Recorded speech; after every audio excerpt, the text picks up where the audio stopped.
Hi there, Andy here from Brown Dog Gadgets. In today's video we're going to be taking a look at our day 3 of week 1 circuit. That's our conductor and insulator tester, and in order to correctly complete that circuit we're going to need to gather the following parts. We'll need an LED, battery holder, battery, and 2 of your alligator clips. It doesn't matter which of the 2 colors you use. We're also going to need to assemble a variety of household materials to test later. As with all of our circuits, we're first going to need to create some pathways laid atop our green Lego base plate with conductive maker tape. When correctly completed, they should look like this. With our pathways correctly laid out, the parts we gathered before should fit nicely within the gaps created within the pathway system and look like this. Some things to note about the arrangement of those parts are, of course, to make sure that the pathway leading from the white corner of your battery holder first connects to the white striped side of your LED chip.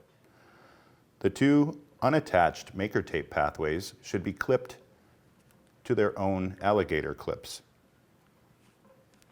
With the circuit in operation, as you see here, we have an open circuit, and thus the LED remains off. However, if we touch the metal tips of our 2 alligator clips together, we will have a closed circuit and the LED will turn on.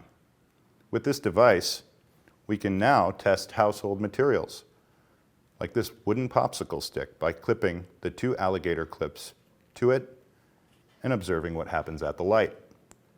Because the light is off, we know that electricity cannot travel through the wood, and wood is an insulator. However, if we test a different material, like metal, in this Allen wrench, we see the light turns on and is therefore an indicator of it being a conductor.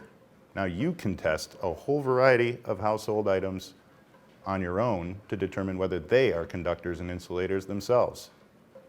That's it for today's circuit. For a more detailed look at our curriculum, visit browndoggadgets.com.